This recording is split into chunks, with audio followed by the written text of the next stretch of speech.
Hey guys, we are live. It's Ted Bogert back. We're a little late, but that's because of my insane schedule. Nothing to do with my phenomenal guest, Alex Sheridan, is on the show today. What's up, Alex? How you doing? What's going on? I'm doing well. How about you? I'm doing well. Thanks for being patient. My life is crazy right now, in addition to the normal craziness. And I don't know why you went away, but here we go. We're going to try you again. I didn't do that this time. I think it was me. But I'm excited to talk about this topic. I think that what you're doing on social media is what we need to be doing, and you have a lot of creative ideas. And Unleash the Creative is such a good topic because people are really unsure of what to do when they get on social media. They don't know how to create content. They certainly don't know how to create content that's going to make them some revenue if that's what their goal is. And you help them do all of that. But before we take a deep dive, the audience always loves to know a little bit about you. So give us a little Alex Sheridan origin story, if you don't mind. So I'm a super simple guy. It's basically I'm either working in my passion, which is helping people unleash their creative and generate revenue on LinkedIn through video content, or I'm with my two daughters who are 6 and 3 and spending some quality time with them. So it literally it's work, it's family, and a little bit of things in between, but that's pretty much it. I'm a simple guy. 6 and 3, those are great ages. Let me ask you, how did you get into video creation, content creation? Because that's newer for most people, and certainly newer as far as people understanding how to get into it and do it properly and impactfully. Yep. How did you get into doing content creation? So I believe it or not, I actually started about 7 years ago posting videos on YouTube, and they were terrible. I didn't know what I was doing. I got no results from it, so I quit after like 8 videos. Like most people do when they start something new. It's tough, right? You have to learn, you have to build skills. So and then also I just didn't feel, and I say this because I know it probably relates to people, I didn't feel super confident hopping on and talking about things. I had that kind of imposter syndrome where I was like, well, who am I to get on camera and talk about this? I don't want to seem like I'm the know-it-all guy. And, feeling confident on camera, it comes with time. It comes with practice, like a lot of things. But so I started the journey. I quit, because I wasn't getting results. Like I said, I had no strategy. I didn't know what I was doing. And then last year, I got really serious and I said, you know what? I need to put this creativity to use. I need to build my brand significantly, especially on LinkedIn. And I want to do it. And I feel like the best way that I can do it is through video. And so I went all in on it. And I said, you know what? I don't care if I don't get results right away. It's going to be a little bit painful to learn how to do videos and to edit and to do all the different things. But I need to figure this out. So I need to figure out for me so I can grow my business, take care of my family, live my dream. But I also need to figure it out so that I can help other people do it, because I remember what it was like to be in that place when you're not confident. You don't know what you're doing. You have no clue how to take a piece of content and turn that into business opportunities. Right. And so that's where I'm at. That's what led me here. What business were you working on in the beginning where you didn't get results? So I was working at a staffing and recruiting company, and I would post videos on YouTube talking about how to hire really talented people, how to interview people so you can bring the best out of them, that you can, really make a good decision when it comes to bringing the right person on. Those were the types of videos that I created because naturally when you create content, you want to create content that's geared towards your target audience. Right. So if you're trying to, reach, business owners, you need to speak to business owners and what they care about. If you're trying to reach, engineers, you need to figure out how do they think? Where do they hang out? What do they care about? What's on their mind? And you speak and bring value to that. And so that's what I was doing. The same thing I do now. I just have a strategy. So we had Alex wanted to do a sort of like a pre-conversation. And as you guys know, my audience knows, I don't really do those for a lot of reasons, mainly because I'm not organized enough to do them. So I said, yes, of course. If you ask me, of course, I'm going to do it. And it was funny because I could tell you were asking all of the questions, sort of the stuff you brought up now. Who's your target audience? Tell us a little bit about you, because you're really trying to take that deep dive that most people don't want to do. And I'm sure you got off the phone and thought, how the hell is Ted doing anything? He has no idea who his target audience is. He has absolutely no clue. And that's okay, because I feel like I need help. And that's one of the reasons I love doing these shows and having experts on like you, because we all need help no matter what level we're at. And it may look like somebody's like doing an amazing job. Well, I can put out all the content I want, but if I'm not directing it properly, if I'm not making it impactful, if I'm not paying attention to the numbers, which I don't, and it's a terrible, terrible thing. But that's how I can learn from you. And I think a lot of people are in my spot. They can create like a quick video, they can do something, they can put up the meal they had, and they're wondering why they have no sales coming in. Right.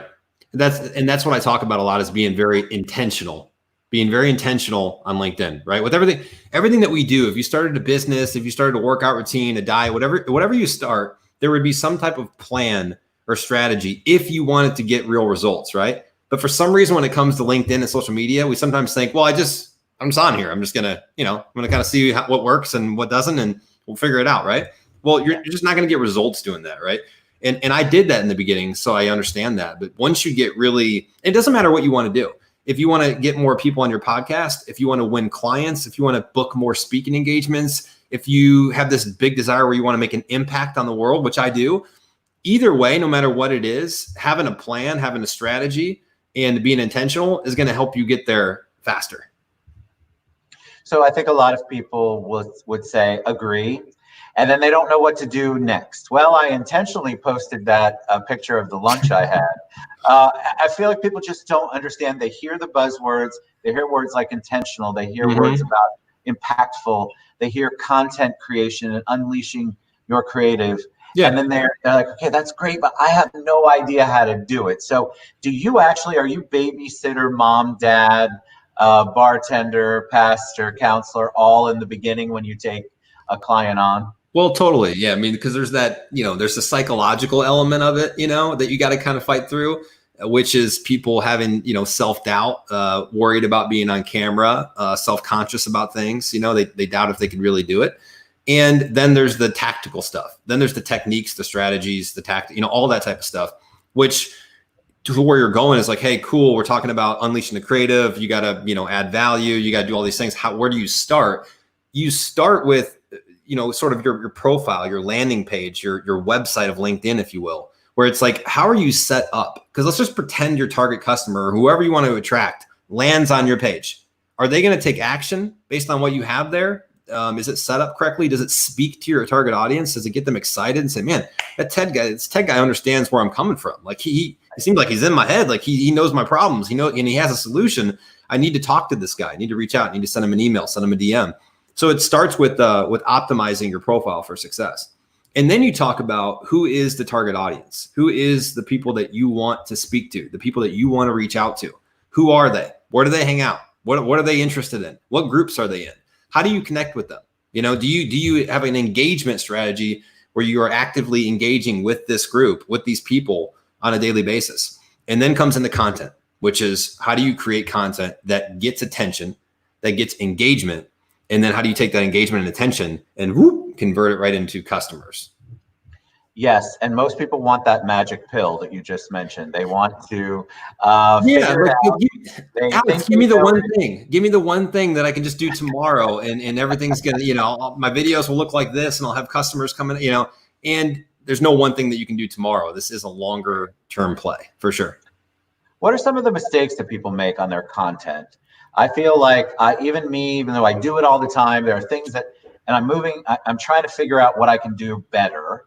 But I think a lot of people haven't even taken that first step. So they take the first step and they go, wow, like you did. Oh, this is not working out for me. What are some of the mistakes that they make, that we all make in the beginning? So one of the biggest mistakes is people tend to introduce themselves when they first. So LinkedIn, it's mostly short form content, which means you're going to post a video and it's going to be anywhere from 30 seconds to 2.5 minutes, maybe 3 minutes. It really shouldn't be beyond that. And when I first start working with people, I see people posting these 4 to 5 minute videos. They're way too long. I did a video about this. I was like, your videos are too long and too boring.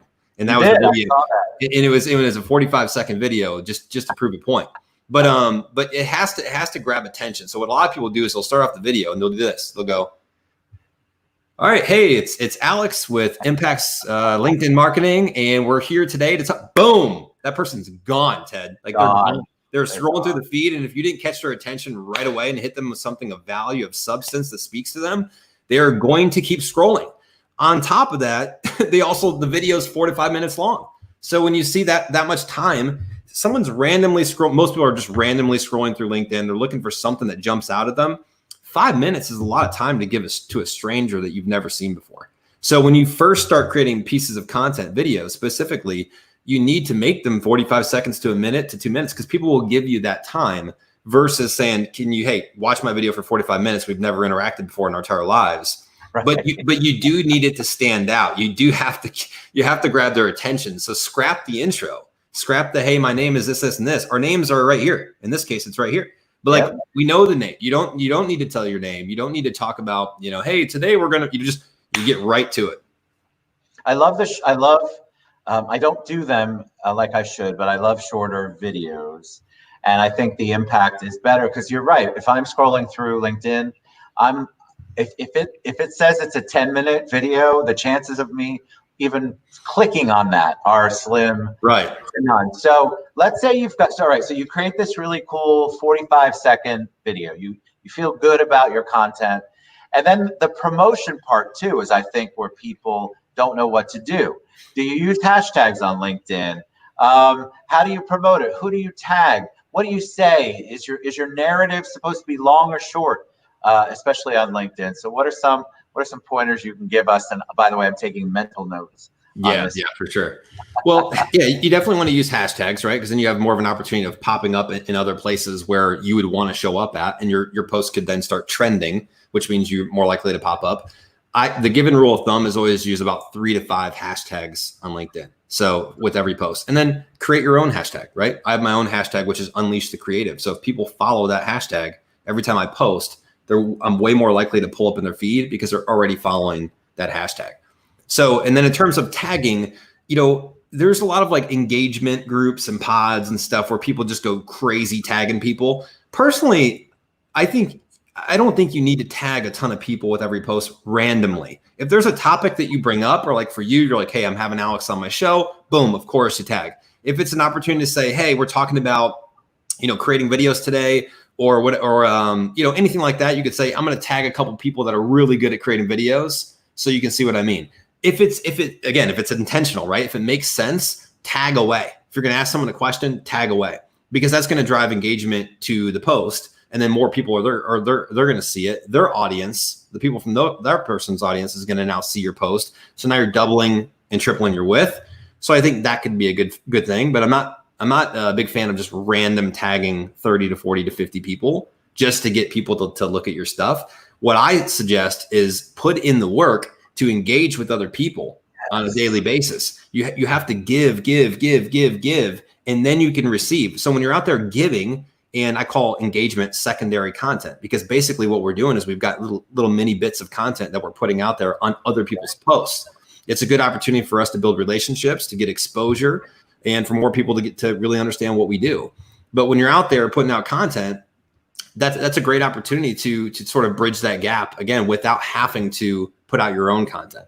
And then what happens is when you engage with a lot of people's posts, one, you show up in that person's newsfeed because of the algorithm, the way it works. If me and you are engaging on each other's post, the next time I post, I will show up in your newsfeed. Facts. And the next time you post, you will show up in mine. So we've got one, we're working the algorithm, but two, we've also got this kind of hidden, kind of thing going on now where it's like, well, I've commented on Ted's stuff. Now he kind of comments on my stuff. And so we kind of have this unwritten rule of like, hey, when we see each other's stuff, let's show each other some love, Correct. Let me ask you about, I want to talk about engagement, because I think people that's one of the biggest stumbling blocks. They don't know how to say or engage in a way that not only makes sense, but sounds professional. But a quick question on something that's going around LinkedIn. You mentioned the arbitrary tags. What's your thought process on this? I've hit 17,000 and I'm going to now tag 2,000 people in the post. Do you think that is a positive way to gain? I'm getting tagged a lot, and so it's certainly doing something, but I'm not a fan of it. I would love it if you disagree with me, if you convince me otherwise. No, I'm not a fan of it either. Okay. It's one of those, like, it goes back to what we were talking about earlier. It's like the get rich quick thing. It's like, how can I get all these connections? First of all, are those even the connections that you want to connect with? You know, I see people with 20, 30,000 followers, they put out a post and gets one like, you know, like, so you want to make sure that not everyone that you connect with has to be in your target audience, but you should be connecting with people that it makes sense for you to connect with. So yeah, I'm never a big fan of the spammy stuff. I don't like the freaking million tags. I just don't even respond to them. You know, when someone tags me in something and I've never even engaged with them before, I'm not responding to that. The worst part about the tag, if anybody is listening on LinkedIn on this part, is that when they tag, every single time somebody comments on that post on LinkedIn and you've tagged me arbitrarily, I get a notification. And so that's what made me not be a fan. Because I like to have real engagement, which I want to talk about next. But I don't mind if people are trying to build, and I understand the thought process. Mm-hmm. But if I am getting it 2-3 times a day, and then every single person commenting on each of those posts every time it's my LinkedIn, it's too much, and it's a little bit invasive for me.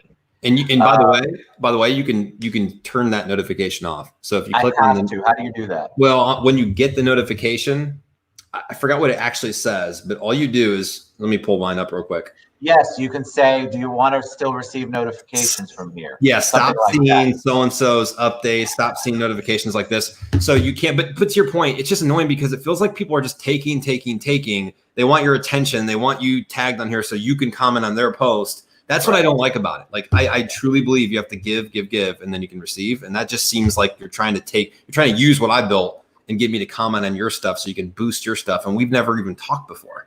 It's a strange new thing. I keep seeing it. It seems to be becoming more prevalent. I'm hoping it dies out. Yeah. All right, engagement. So when somebody hears that, they say, all right, well, I can say great post, or maybe I need to write a whole novel on how amazing Alex was on the TED show. What's the real barometer there? What's the real parameters that we need to work with then?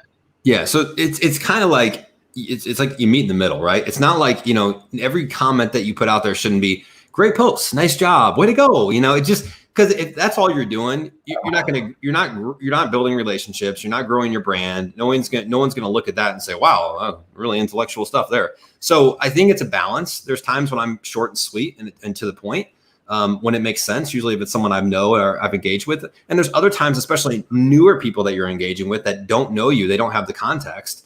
Then I would spend, you know, a few sentences, depending on what it is. Just act like you're in real life. Act like if you're talking to somebody in real life and you just heard something from them and you say, interesting. You know, my experience with that, it has been this and this. What do you think about this? You know, so I recommend just be yourself, leave a thoughtful comment. Don't overthink it, but leave something that's a little bit memorable, because this is your secondary content. This is a reflection of your brand. I had somebody start to engage me on another platform on YouTube. And it's funny because you can tell guys out there, you guys got to know, there's also AI that does the engagement. I don't know how they do it, but I guarantee you that was not a real person engaging with me, because when I followed it back, it looked like it was just a little robot kind of scenario. So you have to, you know, watch your engagement. Be, what Alex just said is so important. Be, excuse me, authentic. If you only feel like writing something short, then write something short. But if you're moved to write longer, do it. But just go with the flow. Don't make it so that it's so synchronized and it has to be, I've got a comment. I have to say 7 words in each comment. If I don't get set, and there are people like that, and that's where they fall. That's where they falter, and then can't get past the next step because they're so busy worrying about the process that they're not actually participating and engaging. They're worried about it being perfect versus just getting it out there and making progress. So I'm a big fan of progress over perfection. Don't let the perfection and the having to get every single thing to line up, the stars to align for you to start taking action. Because guess what? If you wait for the stars to align, you'll be waiting your entire life because they never align. So have a strategy, have a plan, you know, have something that you want to say, but don't overthink it to the point where you're just not taking action, because all you can think about is, well, is this perfect? Is this exactly what I want to say? Is it too long? Is it too short? Just start getting it out there and you'll get better. I agree. And I also think that I'm not a fan of, and I love to be corrected. So if you Disagree with me. I want you to. I'm not a fan of the automatic responses to things. If you are so inclined to wish me a happy birthday and you've just clicked a button because one of the social platforms and it just says happy birthday, there's not even a damn your smiley name face or an exclamation point. Right. I mean, just don't is Right. how I feel. So I don't want it, but a lot of people think, well, I wish 20 people happy birthday today. No, you didn't. You pressed a button. There was no engagement. There's nothing real about that. What do you think about those kinds of responses that are built in? So even to take this into real life, I'm not a fan of when people say, hey, how's it going? Good. How are you? And that's it. Like, it's so disingenuous, but we're all accustomed. We're all just ingrained to say that. And so I understand it's not coming from a bad place, but it's like when you pass somebody by, a stranger, don't ask them how they're doing unless you really want to know how they're doing. Say good morning, good afternoon. Hey, something like that. It's more genuine than being like, how's it going? Well, do you really want to know? Like, well, we can talk. But if you don't, and you're just saying it to say it, just don't say it. It's just a throwaway type phrase. So the same thing applies on LinkedIn. I literally got in a friendly debate, I think 2 days ago about this because someone had posted about, hey, here's how you send a connection request. And it was some very generalized, probably automated thing. And they were making it out to be like it was some personalized, awesome connection request because it said, I checked out your profile and I was impressed with what I saw. And I commented in a polite way, but I was like, where's the personalization of this? I don't see it, because you saying you're impressed with my profile and you've seen my content, that doesn't give me any specifics. That you can literally automate that. And there's automation systems, like you mentioned, that like 100%, you could type in your message and connect away and message away. But we've gotten to a point where it's so easy to see that. I thought so, at least, until I saw this post. I was like, can you not see that? And other people jumped in and they're like, dude, this is totally automated. This is totally like just spammy. And so my thought, when I connect with people, I don't send the message with the connection request. Because one, I'm like, I don't think the research shows is like 3% more connection rate or acceptance rates when you send a message. So like 3%, it's not even worth it. And two, how many people are you connecting with a day? 40, 50, 60, whatever it is. What are you going to send a connection request to every single person that's personalized? Not going to happen. So what I'll do is I'll send a connection request, unless it's something specific or it's like one person that I want to really get, then maybe I'll do something. But I'll send the request. And then when they accept it, then if it makes sense, if there's someone in my target audience, then I may send them a video DM or a voice DM or something like that to then make it a little bit more personal and speak out to them. Right. I love that personalization part. I think people get so caught up in the automation, they forget that people do really want to be engaged. And what's funny, those same people are the ones that were complaining about how there's no customer service out there. And right. It's just that's the kind of stuff that drives me crazy on social media. All right. So unleash the creative. What is something that somebody can do?